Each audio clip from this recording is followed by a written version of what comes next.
Oi, oi.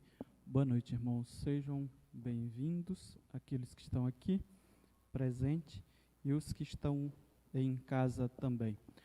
Nós estaremos fazendo a leitura da palavra do Senhor em 1 Timóteo capítulo 3, do versículo 1 ao versículo 7. 1 Timóteo capítulo 3, do verso 1 ao verso 7. Do verso 1 ao verso 7, nós temos ou diretrizes do apóstolo Paulo acerca da escolha dos líderes da igreja, dos presbíteros ou bispos da igreja. E do versículo 8 em diante, nós temos a escolha dos diáconos. A gente vai fazer a leitura do texto. Diz assim: esta afirmação é digna de confiança. Se alguém deseja ser bispo, deseja uma nobre função. É necessário, pois, que o bispo seja irrepreensível, marido de uma só mulher, sóbrio, prudente, respeitável, hospitaleiro e apto para ensinar. Não deve ser apegado ao vinho, nem violento, mas sim amável, pacífico e não apegado ao dinheiro. Ele deve governar bem sua própria família, tendo os filhos sujeitos a ele com toda a dignidade. Pois se alguém não sabe governar sua própria família, como poderá cuidar da igreja de Deus? Não pode ser recém-convertido, para que não se ensoberbeça e caia na mesma condenação em que caiu o diabo.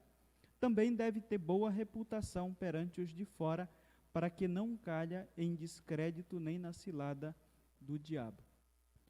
Oremos mais uma vez. Senhor nosso Deus e Pai, a Tua palavra mais uma vez está diante de nós, lida.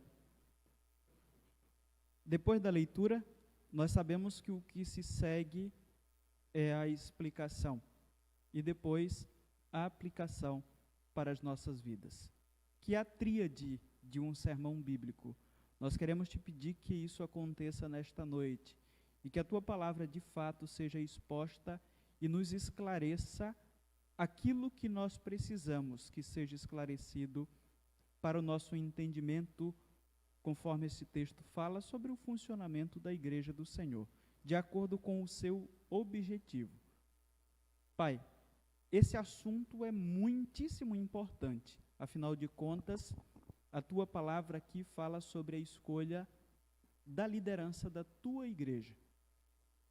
A liderança bíblica é justamente esta em que o apóstolo Paulo estabelece através de critérios. Nesta primeira parte, os presbíteros, bispos e pastores, e na outra parte, os diáconos dessa igreja. Nós queremos que a nossa compreensão sobre esse assunto possa fazer com que cresçamos a cada dia no conhecimento do Senhor e também em fazermos a Tua vontade. É o que eu te peço, em nome de Jesus eu te agradeço. Amém. Meus irmãos, esse assunto aqui é um assunto extremamente importante e talvez a exposição dele possa bater de frente com algumas concepções que nós já temos arraigadas em nossos corações, até mesmo pela questão da tradição. Isso eu acredito que não apenas, eu diria que no nosso contexto batista, como em vários contextos em que as pessoas defendem atualmente alguns estilos de liderança. O mais conhecido deles, nós temos que é o modelo da Igreja Católica, aquele que nós sabemos e que, de alguma forma, eles tentam fundamentar, inclusive, através dessa passagem. O certo é que nós temos algumas igrejas com vários modelos. Nós temos este nosso modelo, que é o congregacional democrático, nós temos também o presbiteriano, nós temos o modelo católico de liderança, e nós temos o semi-episcopal, que é seguido atualmente pela igreja a Assembleia de Deus e as igrejas quadrangulares da vida, dentre outros modelos aqui conhecidos no nosso Brasil. E aí, muitas dessas pessoas utilizam a parte do catolicismo, principalmente a questão de Pedro, e também esse texto aqui. Afinal de contas, é com base nos textos bíblicos de Paulo, principalmente nas pastorais, que Santo Inácio começou a desenvolver a ideia de um líder principal da igreja, em uma igreja local que teria o controle sobre os demais indivíduos. E eu queria justamente olhar para o texto bíblico e tentar compreendê-lo dentro do seu contexto, para que nós possamos em si trazer para a nossa realidade, inclusive confrontar com os modelos administrativos que nós temos atualmente, porque afinal de contas, o modelo de liderança bíblica da igreja, apesar de nós termos várias diferenças, nós temos ele se manifestando na palavra de Deus como algo bem claro, como um assunto bem claro. Eu quero iniciar falando aqui em termos introdutórios sobre esses 3 termos que nós utilizamos, que é o termo presbítero, o termo bispo e o termo pastor. Provavelmente você já viu algumas igrejas utilizando o termo presbítero, e também já viu alguma igreja por aí utilizando o termo bispo e o termo pastor. Quando nós olhamos para a palavra do Senhor em si, tirando a concepção que as pessoas têm em sentido prático no cotidiano dessas palavras, nas Escrituras nós temos que essas palavras como palavras que têm ênfases diferentes, mas ao que parece, elas indicam a mesma função dentro do contexto de uma igreja local. Por exemplo, quando nós olhamos para Paulo falando sobre os líderes da igreja, geralmente ele utiliza o termo presbítero ou até mesmo bispo e utiliza como termos no plural. Nós temos essa ideia, dando a entender que no contexto da igreja do Novo Testamento, a liderança da igreja era composta de presbíteros ou bispos ou pastores, eles é que lideravam a igreja espiritualmente, juntamente com os diáconos que, ao que tudo indica, exerciam as funções administrativas. Então, era essa liderança que a igreja no primeiro século tinha.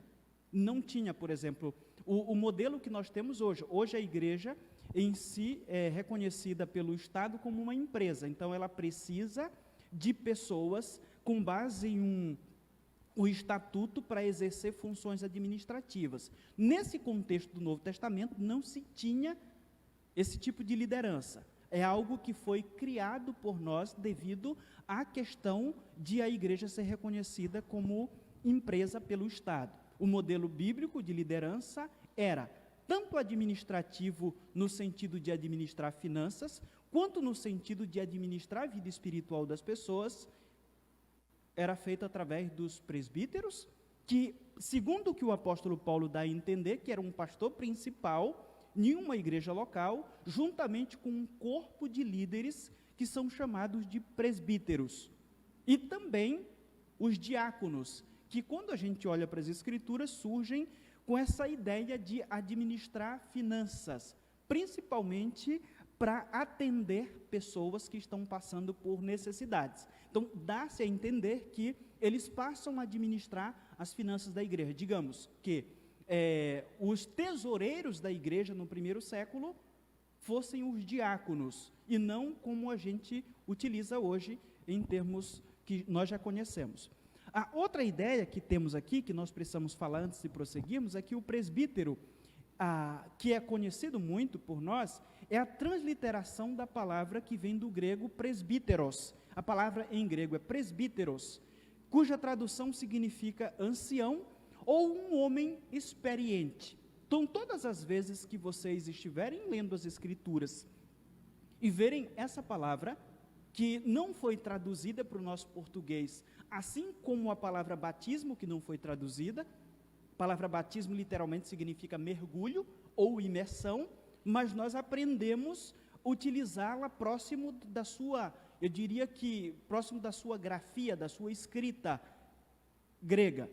Assim mesmo aconteceu com a palavra presbítero, que é presbíteros, literalmente, mais uma vez, ancião ou um homem experiente. Então, todas as vezes que nós formos ler a Bíblia, observe esse detalhe. Já a palavra bispo, em grego significa, ou é escrita como episcopos, tanto escrita como pronunciada. Essa palavra episcopos, que é justamente a palavra que aparece aqui, esta afirmação é digna de confiança. Se alguém deseja ser bispo, então é a palavra que aparece nesse texto, que é o episcopos, cuja tradução significa supervisor. Então, recapitulando, presbítero significa ancião ou homem experiente, já a palavra episcopos significa supervisor. São as palavras que são utilizadas, a gente utiliza como termos até mesmo sinônimos no Novo Testamento para se referir à liderança da igreja, à liderança de uma igreja local. O termo que nós resolvemos utilizar como batista é o termo poimenas, que é o ato de apacentar, ou tomar cuidado, ou cuidar de um rebanho, ou tomar conta de ovelhas. Então são esses três termos que nós temos no Novo Testamento, que são utilizados para se referir aos principais líderes de uma igreja local, que é o corpo de liderança que nós podemos dizer que são presbíteros, ou bispos, ou pastores. Mais uma vez, conforme a gente olha para a Bíblia, todas as vezes que a Bíblia se refere aos líderes de uma igreja local, é utilizado o termo presbíteros ou bispos, sempre no plural. Paulo não utiliza o termo num singular quando se refere à liderança de uma igreja. Por exemplo, quando Paulo está com os presbíteros ou bispos da igreja de Éfeso, é utilizado o termo no plural, dando a entender que existia um corpo de liderança espiritual naquela igreja.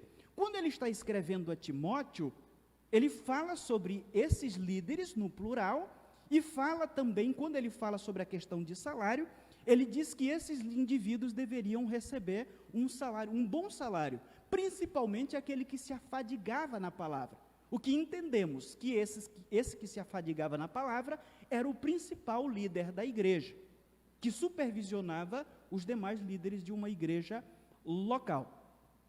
O termo que é preferido por nós, o termo pastor, que é o ato de apacentar, é utilizado, o que é menos utilizado para se referir na Bíblia como o líder de uma igreja local.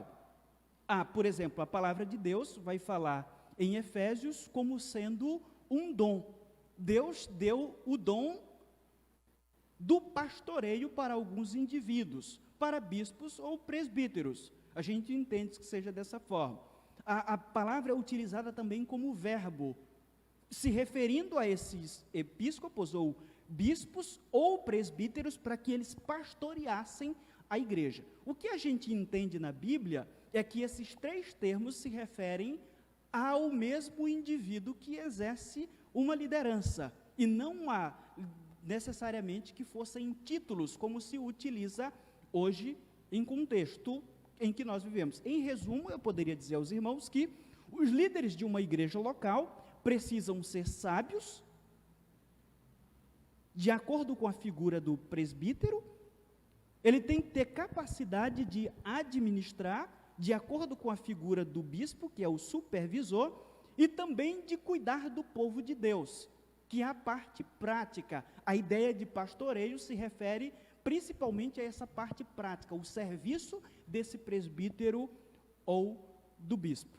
A ideia do texto que nós estamos aqui, isso aqui são apenas comentários introdutórios para que nós pudéssemos compreender um pouco melhor essa questão.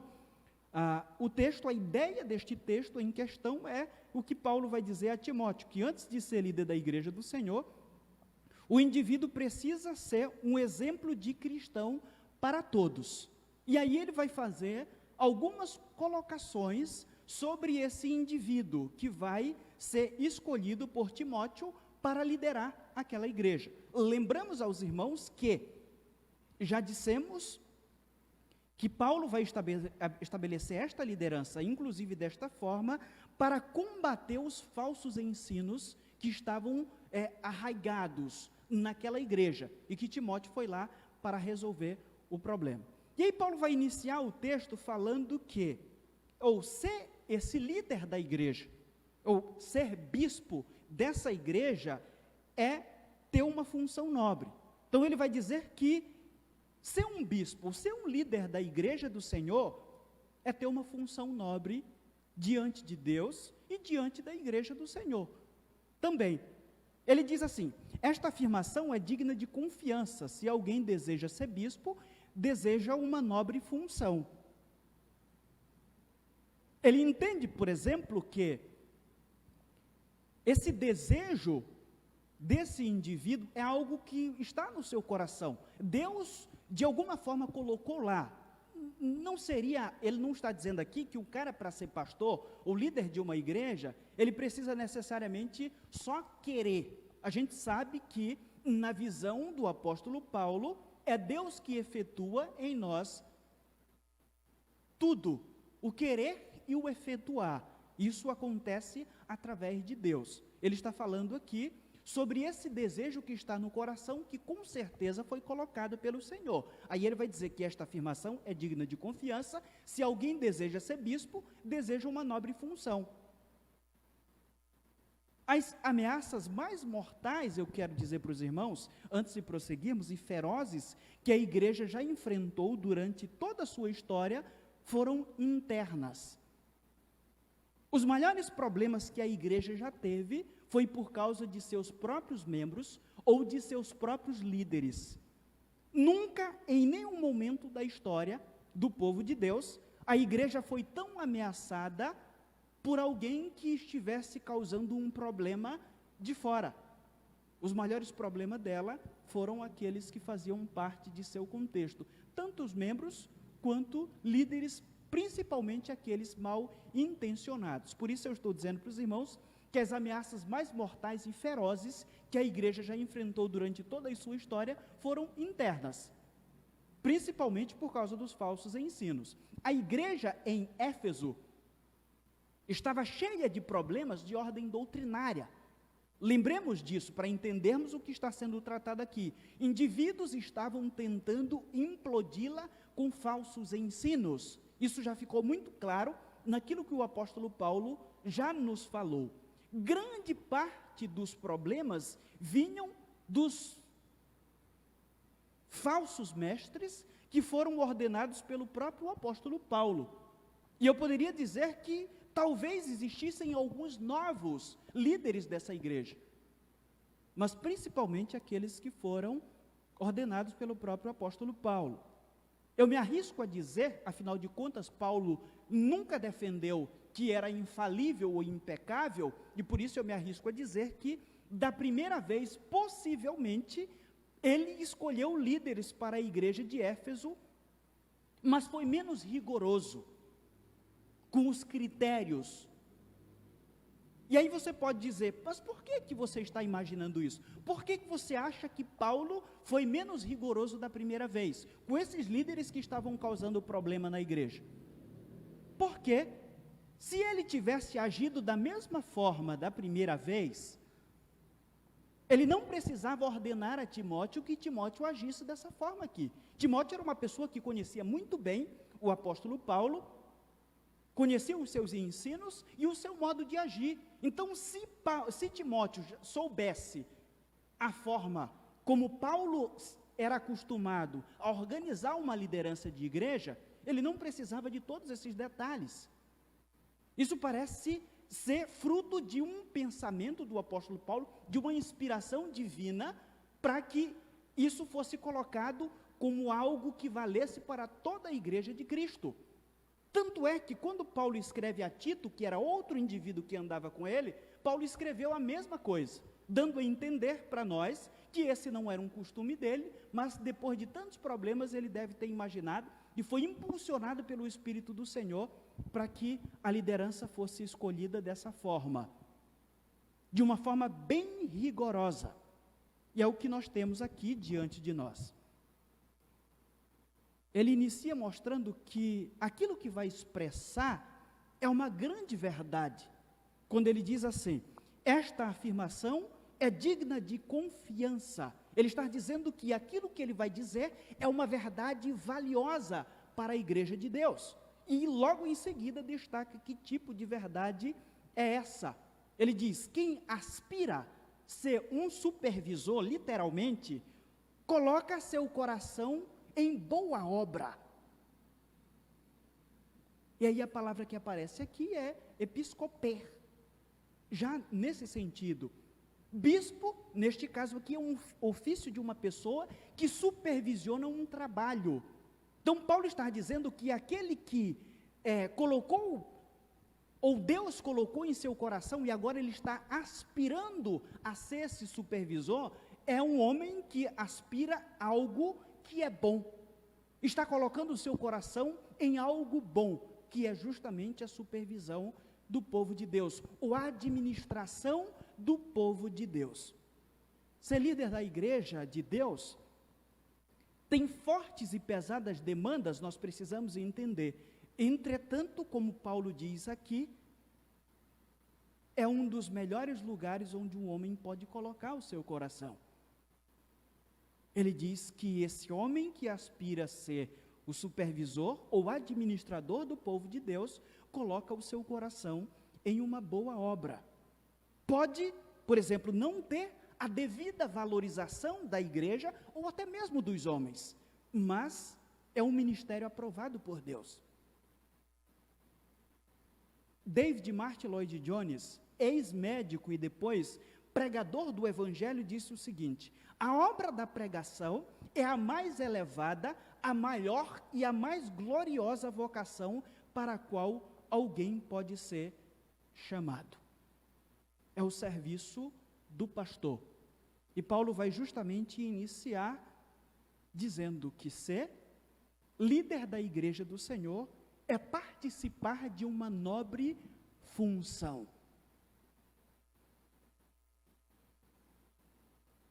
E aí nós temos outro destaque a fazermos. Ele fala também que ser líder da igreja de Deus, antes de tudo, o indivíduo precisa ser exemplo de vida cristã. Ele diz no versículo 2, é necessário, pois, que o bispo seja irrepreensível, marido de uma só mulher, moderado, sensato, respeitável, hospitaleiro e apto para ensinar. As qualificações dos líderes da igreja do Senhor, conforme o texto aqui, eu diria que a chave que a Bíblia nos concede para trancarmos as portas para os líderes de Satanás que estavam invadindo ou tentando invadir essa igreja. Paulo entendeu, mais uma vez, inspirado pelo Espírito do Senhor, que a forma mais eficaz de se tratar a liderança da igreja, principalmente de colocar para correr aqueles que tentam perverter o ensino da igreja, é através de uma liderança forte espiritualmente. E a liderança espiritual, conforme o texto vai colocar para nós aqui. E aí ele faz alguns destaques que eu queria colocar para os irmãos. Se o meu tempo terminar, a gente vai parar em algum momento e continua na próxima semana, porque a gente precisa analisar as palavras que Paulo utiliza. A primeira que ele faz destaque aqui é irrepreensível. Então, esse supervisor, o administrador da igreja de Deus, esse líder precisa ser irrepreensível. Então, o que Timóteo deveria fazer? Ele deveria olhar para os homens daquela igreja local, a igreja em Éfeso, e ver isso aqui na vida de alguns indivíduos, para que esses indivíduos fossem escolhidos como líderes do povo de Deus. Ele olha para a vida, e você vai entender pelo contexto todo, que não é só ele que vê. Embora o apóstolo Paulo esteja colocando aqui irrepreensível, a gente vai perceber que há uma tríade. Não só Timóteo, a igreja precisaria dizer, não Timóteo, eu concordo, aquele irmão lá é irrepreensível. Se fosse perguntado para alguém de fora da igreja, as pessoas de fora da igreja iam olhar e dizer, não, aquele cara ali, embora não concorde com aquilo que ele defende como fé, aquele cara é alguém que tem um comportamento muito bom na nossa sociedade. É isso que o texto como um todo diz. Até o final, a gente vai perceber que até para ser líder da igreja de Deus, Paulo coloca que os de fora deveriam reconhecer esse indivíduo como cristão. O vizinho, tanto do serviço do cara, quanto o de sua casa. Irrepreensível significa impassível de ser preso. E além de reprovação.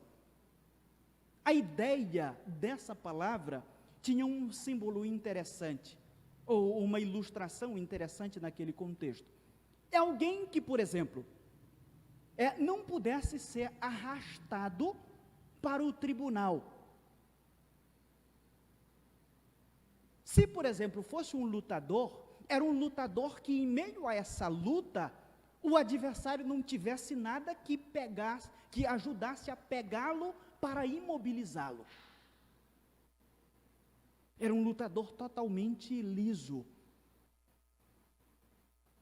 No nosso contexto, poderia inclusive ilustrar a ideia de uma espécie de bolso na camisa em que o cara pudesse nos arrastar. Alguma coisa que a pessoa pudesse olhar para nós e pegar naquilo e nos arrastar para um tribunal. Essa é a ideia da palavra irrepreensível. Impassível de ser preso. A ideia da palavra é que esse indivíduo deve ter boa fama em público e também de forma reservada. A sua vida tem que ser vivida em todos os ambientes da mesma forma, em integridade, que é a ideia da palavra. A ideia da palavra é inteiro. Eu sendo íntegro, eu sou inteiro aqui e eu sou inteiro em qualquer lugar. Eu sou aquilo que eu estou aqui e vocês estão vendo e sou essa mesma pessoa em outro lugar. Essa é a ideia que nós temos de integridade, que é a ideia do irrepreensível. Ele diz marido de uma só mulher, que é a outra característica desse indivíduo que deve ter ou ser um exemplo de vida cristã. Alguns vão dizer aqui que essa frase significa o seguinte: não tenha sido divorciado ou que tivesse apenas uma esposa naquele tempo de bigamia. Então, há uma discussão sobre o que isso significaria naquele contexto. Há muito tempo, eu parei de bater a cabeça sobre o real significado desse texto, se seria bigamia ou divórcio. Alguns indivíduos ainda brigam. Uns dizem, não, é bigamia. Outros dizem, é divórcio. Em suma, quando eu olho para esse texto, eu penso que o que Paulo está dizendo, na verdade, ele está fazendo alusão ao Antigo Testamento. O modelo de liderança do Antigo Testamento é o sacerdote. Vamos parar um pouco. Aconteceu um negócio aí, em nosso meio, de um certo líder, que largou a mulher dele por causa da esposa de outro. Ele era casado. Largou a mulher dele por causa da esposa do outro e casou com ela. Ele foi disciplinado, no nosso contexto batista pastoral. De acordo com o nosso modelo, um indivíduo chamado pastor, quando é disciplinado por algum problema, ele tem que passar no mínimo 2 anos fora do ministério. Não diz qual tipo de problema, o termo lá, o texto não se refere. Problema moral, pode ser inclusive roubo. Ele passa 2 anos fora e depois ele pode ser reconduzido ao ministério. Esse indivíduo entrou em contato com alguém, conhecido nosso, e disse assim, já está com quase 2 anos do meu caso, eu já vou poder voltar para o ministério? E esse assunto foi levado em uma reunião nossa. Quando o negócio chegou lá, eu disse, mas como assim? Como é que pode um negócio desse? O cara largou a mulher dele por causa da mulher do outro, já arrumou a vida porque ele está casado com um amante. E aí ele acha que depois de 2 anos ele pode voltar automaticamente? Por que eu estou falando isso para vocês? Porque um colega meu que estava nessa mesma reunião disse: mas pastor, quer dizer que a vida do cara acabou? Nunca mais ele vai voltar para o ministério? Nós vamos condená-lo a isso? Não foi Deus que o chamou? E Davi? Eu disse para o irmão: Davi não era sacerdote. Davi não era modelo de liderança bíblica no Antigo Testamento. O modelo de líder bíblico, daquele que ensina a palavra de Deus, é o sacerdote. O que a Bíblia diz sobre o sacerdote no Antigo Testamento? A Bíblia é curta e grossa. O sacerdote deveria casar com uma virgem. Se não fosse virgem, ele poderia casar com uma viúva de um outro sacerdote. E se a sua filha fosse pega por alguma questão sexual ou moral, ela deveria ser queimada. Nós não temos no Antigo Testamento falando sobre sacerdotes ou sumos sacerdotes que tinham duas mulheres. Esse era o modelo de liderança bíblica no Antigo Testamento. Davi não era modelo de líder cristão, daquele que ensinava a palavra de Deus. Davi era rei. Era outra coisa. E às vezes as pessoas confundem. Davi era assim, Salomão era assim. Então, se era assim, o pastor pode ter até 1000 mulheres. Ou pode ter 8, como Davi teve. Davi não era ninguém que ensinava a palavra de Deus. Ele tentava colocar em prática a palavra de Deus. Mas o sacerdote, que era outro padrão, representava a lei de Deus, aquele que se aproximava de Deus através dos sacrifícios, deveria seguir essa linha. E quando eu olho para esse texto, embora eu não saiba a que Paulo esteja se referindo, se é ao cara que foi divorciado, que não pode ser presbítero, ou ao cara que tem mais de uma mulher, porque naquele contexto era comum a bigamia, eu posso não saber disso, mas o que Paulo está dizendo, e que eu tenho certeza, é que ele está dizendo que aquele que for escolhido para ser líder da igreja de Deus, tem que ser um padrão de liderança, de vida espiritual, inclusive no contexto da sua casa.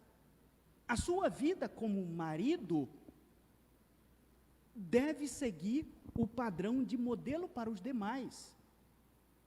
A sua família deve ser um modelo para as demais, assim como era a família do sumo sacerdote ou dos sacerdotes no Antigo Testamento. Então, todas as vezes que você precisar pensar em liderança da igreja, o que Davi está falando aqui era sobre a ideia dos sacerdotes, e não dos reis, não tem nada a ver. E é por isso que eu precisei contar essa história para vocês, porque até mesmo em nosso meio, no meio daqueles que interpretam as Escrituras, há uma falsa interpretação dela, fazendo alusão como se os pastores fossem semelhantes a Davi, que foi rei, que não tem nada a ver. Olhem só, mais uma coisa sobre o sacerdote. Como o sacerdote era o chefe supremo de todos os levitas, seu casamento, mais uma vez, precisava ser um modelo para os demais. Independentemente do que esta frase significa, ela expressa o seguinte: o indivíduo que aspira o pastorado deve ter um casamento modelo para os demais membros da igreja local em que ele está inserido, ou para o corpo de Cristo como um todo. A outra palavra que Paulo fala aqui é que esse indivíduo deveria ser e deve ser sóbrio, de mente limpa, equilibrado. São as possíveis traduções da palavra grega nefalios. Essa palavra possuía uma conotação para a abstinência do álcool. Então, ela era utilizada dentro desse contexto de alguém que estava em abstinência do álcool, mas parece que aqui ela é usada em um sentido metafórico para se referir a uma pessoa que age sem impulsos. Em suma, Paulo está dizendo que Timóteo deveria também olhar para alguns irmãos daquela igreja e enxergar o indivíduo que não tivesse impulsos carnais, que fossem evidenciados com clareza. Esses deveriam ser escolhidos como líderes da igreja. Mas se fossem cristãos, e mesmo assim, ainda fossem enxergados em suas vidas impulsos de carnalidade, seja de qualquer forma, esse indivíduo estava fora. Junto a isso, ele utiliza a palavra sofron, que é a palavra autocontrolado, moderado. Parece que ele está querendo fazer ou dar uma ênfase ainda maior. Além desse cara não ser ou não agir através de impulsos carnais, onde ele não tem controle sobre aquilo que ele fala ou sobre aquilo que ele faz, ele deve ser um cara, segundo Paulo vai dizer, que tenha controle, tem que ser moderado. Ele deve falar quando lhe é conveniente, ele deve fazer aquilo que lhe é conveniente. Não pode ser alguém que fala o tempo todo e fala um monte de besteira, em que depois, inclusive, tenha que se arrepender daquilo que fala. Em seguida, ele diz que esse cara tem que ser ordeiro. É uma outra característica, que faz a alusão ao indivíduo que possui um comportamento ordeiro e que também cumpre seus deveres, juntamente com comportamentos interiores que geram um comportamento exterior. Um ordeiro, alguém que cumpre com as suas responsabilidades, com os seus deveres, que é reconhecido publicamente por fazer isso. Aquilo que está no seu interior, como ser humano, como cristão, é evidenciado em sua vida o tempo todo. As pessoas conseguem enxergar o seu comportamento. Mais uma vez, Paulo fala, nesse texto como um todo, sobre esse cara que vai ser escolhido por Timóteo para estar na linha de frente, administrando a igreja de Deus, administrando o povo e protegendo o povo daqueles que estavam tentando perverter a igreja do Senhor. E aí, nesse sentido, ele vai dizer que esse cara tinha que ter um bom testemunho na igreja, na sua casa e na comunidade em que ele se encontrava. Então, não tem como o seu comportamento ser apenas interior. As pessoas precisavam ver aquilo que estava em sua vida.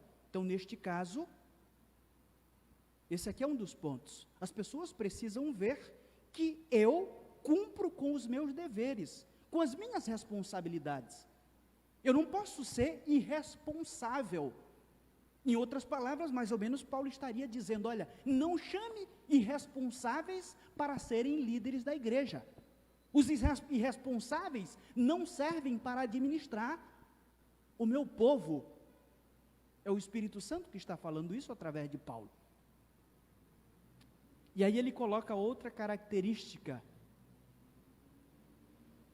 Ele diz que esse cara deveria ser hospitaleiro.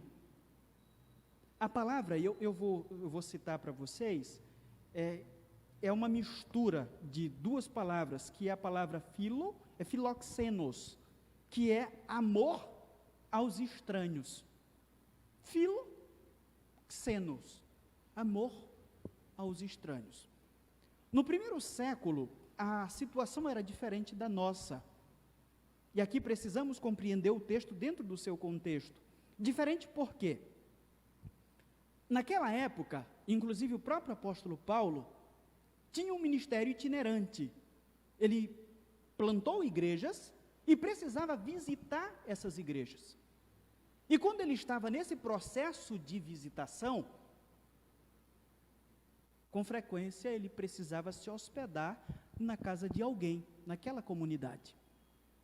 E a casa que Paulo iria se hospedar era a casa do bispo da igreja. Não apenas Paulo, mas era um costume no Novo Testamento de alguns pregadores também visitarem as igrejas. Inclusive, preguei em um sermão no ano passado aqui, quando falávamos sobre os profetas do período do Novo Testamento, eu disse para os irmãos que naquela época era comum profetas visitarem as igrejas. E as igrejas lhes davam oportunidade para que eles pudessem pregar a palavra de Deus. Quando não se conhecia o profeta, existiam alguns princípios para se chegar à conclusão se aquele indivíduo era ou não um verdadeiro servo do Senhor. Se o profeta pedisse dinheiro ou pedisse alguma doação, ele era considerado como um falso profeta. É isso que os escritos não bíblicos do período do segundo século, primeiro século, sobre as questões de como funcionava a questão da igreja, dizem para nós. Se pedisse dinheiro, era um falso profeta.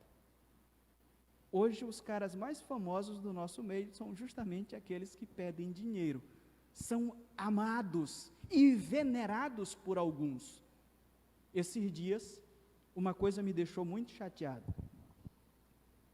O reverendo Augustus Nicodemos falou que as igrejas deveriam voltar a funcionar,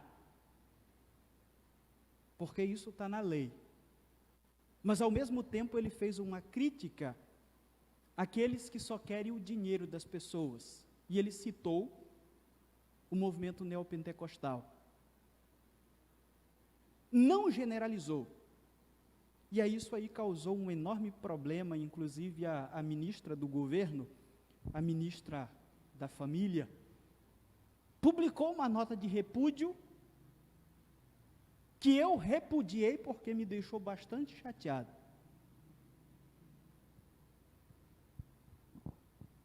Inclusive eu tive que comentar lá, que pelo visto, nesses nossos dias de politicamente correto, daqui a pouco vai se tornar comum a gente fazer nota de repúdio a pessoas que falam a verdade. Ele falou a verdade. É isso que a gente vê o tempo todo. Um monte de indivíduos desses que não querem saber de ovelhas, eles querem o dinheiro delas. E atualmente no Brasil, o reverendo Augusto Nicodemos é uma das maiores autoridades que estuda esse tipo de comportamento. E ainda disse para ela o seguinte, ela não, com certeza não viu que o meu comentário era apenas um, em meio a milhares de comentários que visitam essas páginas. Lembrei algo que eu tenho dito a vocês. O ministério dos profetas do Antigo Testamento tiveram como fundamento ataques à política que desgraçava com a vida dos pobres, assim como aos falsos profetas, que se alinhavam aos políticos da época para receberem dinheiro. Acabe, quando foi para a batalha que ele perdeu a vida, tinha um monte de profetas que estavam dizendo, vai e você será bem sucedido. O rei Josafá entendeu que aqueles profetas estavam recebendo deles lá, e disse, rei, mas não tem outro por aí, não tem outro profeta, porque não faça parte desse teu complô aí. E aí é chamado o profeta Micaías, que vai dizer para ele, em resumo, mais uma vez, que ele não vai ser bem sucedido e que ele vai morrer na batalha. Os profetas do Antigo Testamento falaram mal de políticos e de falsos profetas. Lembrei, os apóstolos também fizeram principalmente ataque aos falsos profetas. Daqui a pouco eles também vão merecer nota de repúdio. Vai lá, ministra, escreve uma nota de repúdio aos apóstolos e aos profetas, afinal de contas, não se pode falar contra quem pega dinheiro do povo. Esse já era um problema no primeiro século. E a igreja, como eu estou dizendo, ela teve que estabelecer um padrão. Se pedir dinheiro, é falso profeta. Manda rasgar. Aí o que acontecia? Esses indivíduos todos precisavam ficar na casa do bispo. Eu vou para aquela localidade, vou lá para Belém, então, eu preciso ou eu vou ser acolhido na casa do bispo. É por isso que Paulo diz que esse indivíduo deveria ser hospitaleiro. Literalmente, ele deveria amar os estranhos. É isso que a palavra significa. Talvez, hoje você não precise acomodar um pregador na sua casa, mas ainda existem muitas formas de nós amarmos aqueles que nos são estranhos, como cristãos. Hoje os pregadores itinerantes só se hospedam em hotel. Portanto, provavelmente eu não receberei muitos desses lá em casa. Já recebi, mas não vou receber muitos, porque a preferência atualmente é o Holiday Inn lá do entroncamento. Por fim, aqui no texto, o bispo deveria ser capaz de ensinar. Você já deve ter ouvido sermões de certos pregadores. A gente diz lá no Maranhão, me desculpem, mas eu preciso falar isso, porque o texto bíblico fala sobre a capacidade de ensinar. Sermões sem eira e nem beira. Inclusive, existe até um ditado popular que nós falamos, brincamos entre os pastores, do sermão dos 3 tópicos. O cara leu o texto, saiu do texto e nunca mais voltou para o texto.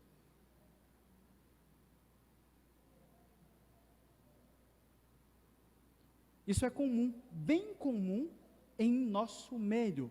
Então, o apóstolo Paulo vai dizer que esse indivíduo que Timóteo iria escolher, deveria ter a capacidade de ensinar. Não deveria ser aquele cara que prega 15 minutos e pareceu uma eternidade, de tão ruim que o sermão é. Mas é ruim principalmente porque a gente percebe que o cara não estudou para isso. Às vezes eu brinco em casa com a minha esposa, digo Leoneide. Na verdade, em casa eu digo, meu bem, eu não consigo entender como é que um cara passa 4 anos estudando teologia e vai para o púlpito e não prega um sermão bíblico. Vai só para enrolar as pessoas. Tem dessas pessoas que nunca vão desenvolver isso, porque não é um dom, não é uma capacidade. E com isso, o que é que eu vou perceber? Não deveriam estar no ministério pastoral.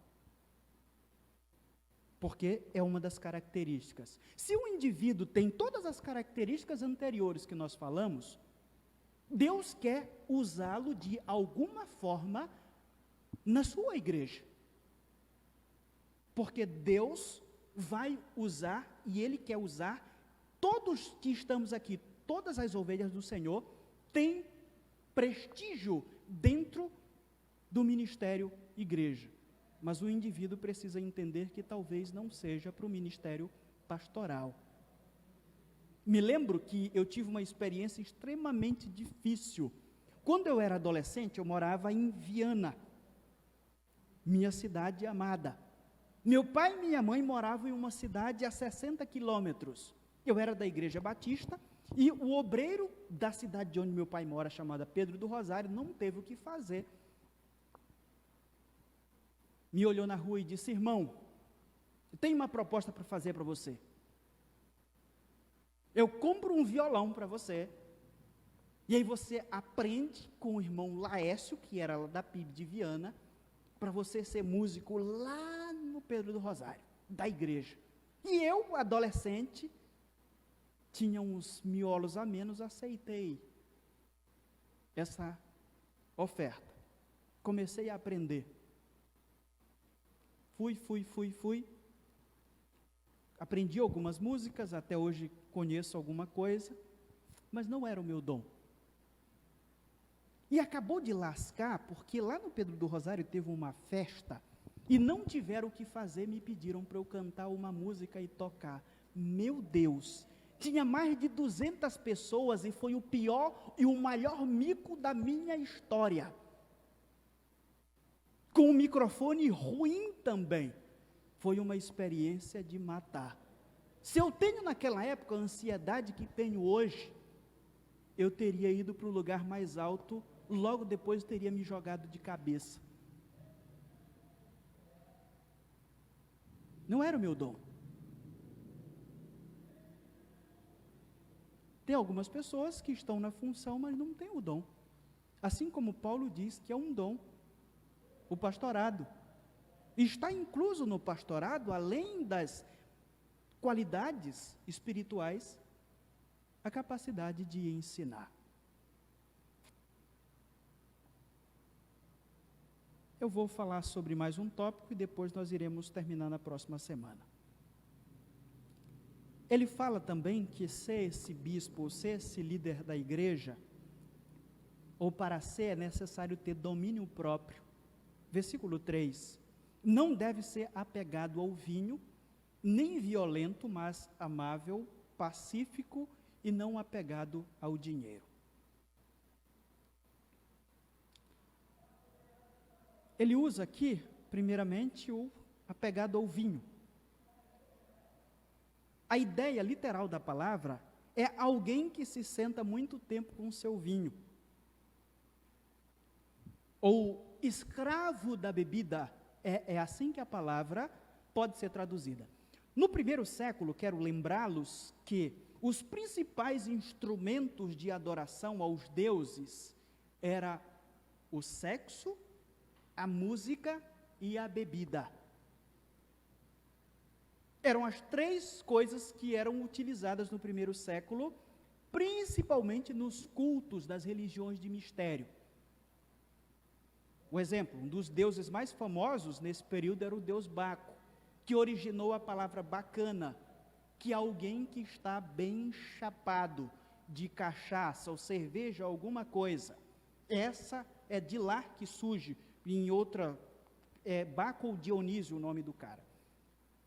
Então, eram essas três formas. Utilizava-se muito a questão do sexo, inclusive no Antigo Testamento, a música, que tem esse poder de nos fazer meditar, mexer com o nosso emocional, e também a bebida. Isso é muito bem expresso pelo apóstolo Paulo em 1 Coríntios capítulo 13, e também em Efésios capítulo 4. Nós temos principalmente aos Coríntios capítulo 13, onde nós fizemos também exposição no ano passado, e lá, quando Paulo fala, ainda que eu falasse a língua dos homens e dos anjos, se não tivesse amor, nada serei, ele fala sobre alguns instrumentos que, disse para vocês, eram utilizados no culto a Cibele e também a Dionísio, ou o deus Baco.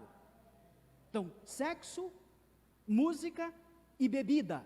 As igrejas do Novo Testamento, com exceção da igreja de Jerusalém, que era composta por judeus, essas igrejas estavam cheias de pessoas que vinham de um ambiente altamente pagão e eram altamente influenciadas por esse tipo de comportamento. Esses homens vinham de uma sociedade altamente depravada e podemos afirmar com um certo grau de certeza que havia naquela igreja homens com problemas, com bebida, e é por isso que Paulo escreve isso. Existia em outra igreja gente com problema de roubo. Paulo vai escrever que aquele que roubava não roube mais. Parece que existiam alguns irmãos ladrões naquelas igrejas. E a igreja não expulsava esses caras. Mas havia mandamentos referentes a eles. E aí nós temos aqui dois que eu acho que vocês lembram. Não vos embriagueis com vinho, que é o que Paulo fala em Efésios, e também que eles não poderiam ser líderes da igreja. Vocês podem ser membros, vão continuar sendo tratados pelos líderes da igreja, não eram expulsos, mas precisam ser tratados e não podem ser pastores, e precisam entender que vocês devem largar esse vício. A outra palavra que Paulo utiliza é a palavra plekten, não dado à violência. Ser cristão não significa que a sua vida mudou totalmente. Já era, você agora é o maior santo de todos. Hoje, Ontem, na verdade, eu estava pensando que se fosse possível alguns de nós mudarmos completamente e ficarmos totalmente sem pecados, nós seríamos condenados no final, juntamente com Satanás. Porque pecando a gente já se acha melhor do que os outros, imagine se nós não pecássemos. A ideia que a gente percebe é que há lutas e deslizes diários que cometemos. E para uma grande parcela da população cristã, a ira ainda tem sido uma luta diária. Tem cristãos que ainda são fáceis de entrar no soco com o outro. E o conselho que Paulo dá é, se você facilmente poderia entrar no soco com alguém, se você ainda está lutando para vencer a ira que existe dentro de você, por enquanto o ministério pastoral não é o lugar que você deve estar. Quando eu era seminarista, eu visitei uma igreja batista, razoavelmente grande, em que o pastor perdeu o ministério porque ele deu um soco em uma pessoa. Ele estava em uma oração do meio-dia, e tinha algumas pessoas lá, inclusive uma esposa de um indivíduo que não era convertido. E o cara chegou em casa, acho que chateado, deve ter chegado de algum lugar, foi atrás da mulher na igreja e começou a fazer insinuações. O pastor não estava só com ela. O certo é que aquele camarada saiu de lá com um soco na cara do pastor, batista. E aí, alguns anos eu fui lá pregar, e aí veio a conversa e soube disso. Faz muito tempo isso. Eu sei que alguns ficam querendo saber quem foi o pastor, mas a gente não vai falar. Agora imaginem, o pastor está dirigindo uma assembleia e de repente acontece um problema. Uma certa vez eu estava dirigindo uma assembleia e uma pessoa se levantou e me fez uma acusação. Assim disse, olha, isso aconteceu porque o Senhor obrigou a gente a fazer isso. Assim parece que o cão cutucou. E a pessoa levantou e disse. A atitude rápida do cara que está preparado para ir no soco com alguém, desse cara dado a violência, é levantar e ir lá perder o ministério dele.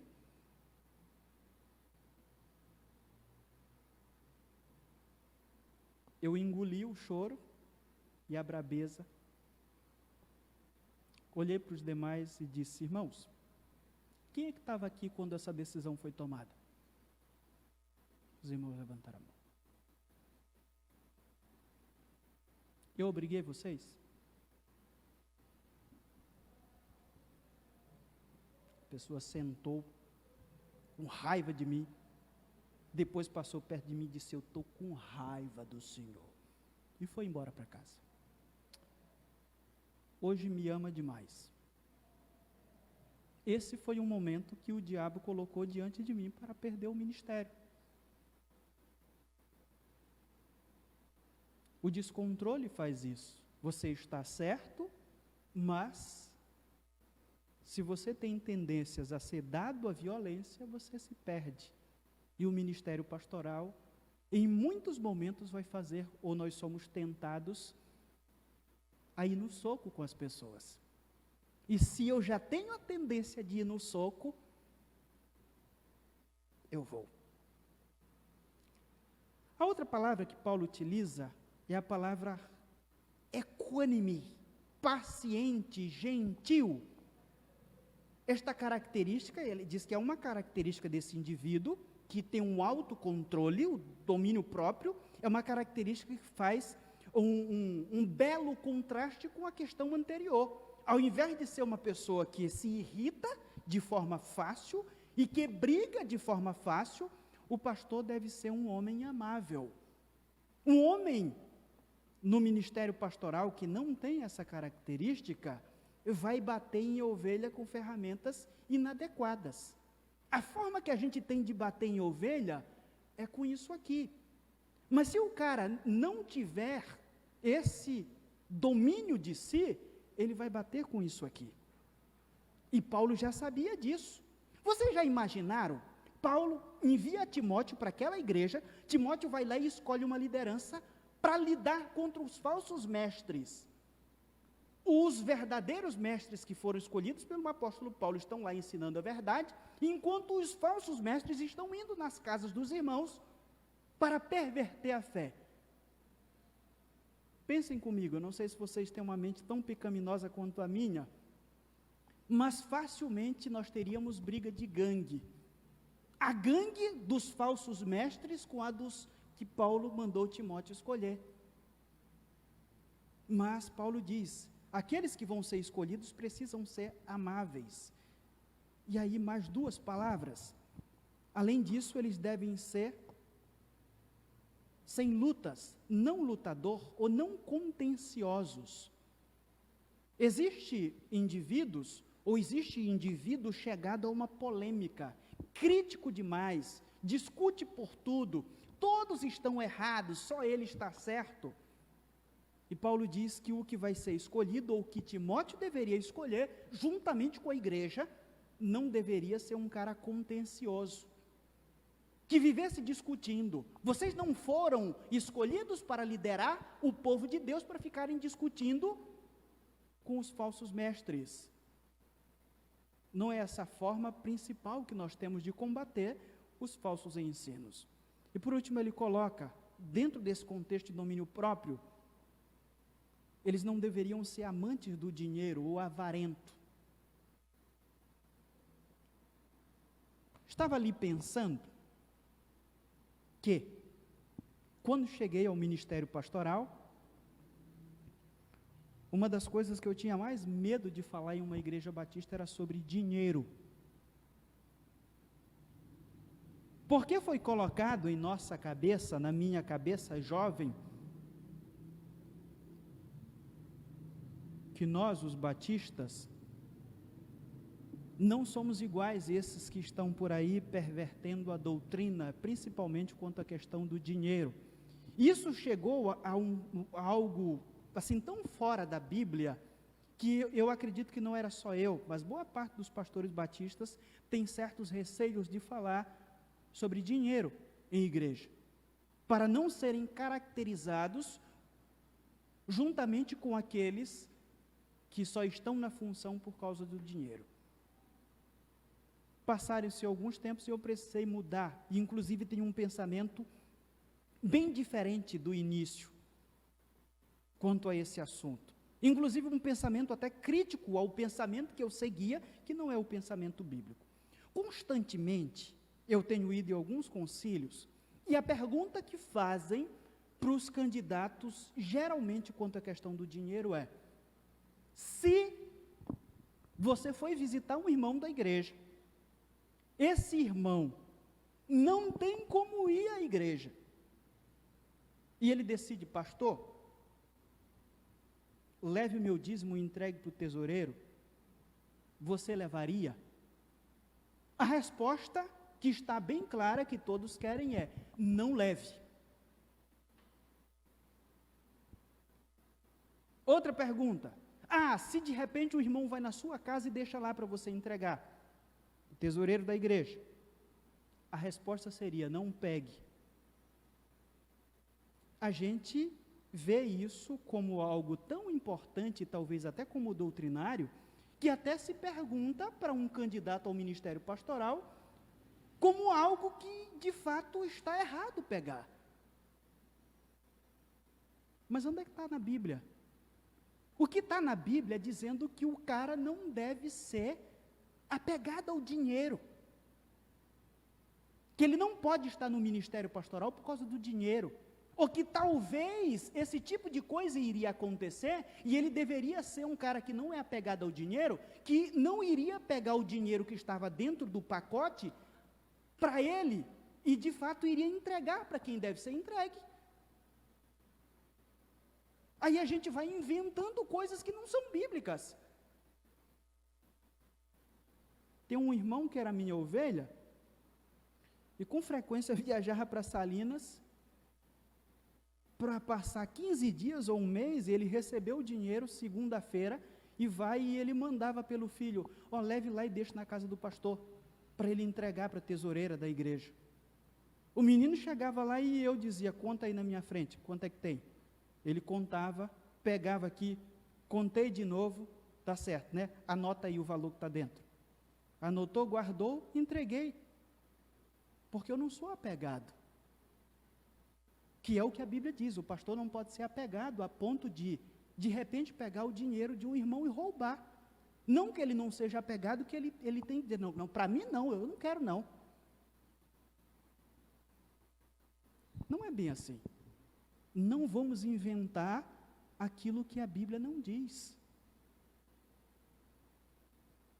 Como se fosse algo que é bom para nós. Dizer, pelo menos você está fugindo da aparência do mal, criando uma espiritualidade que não é genuína, não é bíblica. Ele não pode ser apegado ao dinheiro, de tal forma que de repente apareceu a oportunidade, ele vai lá e embolsa, como muita gente tem feito. A gente vai parar por aqui, vamos orar ao Senhor.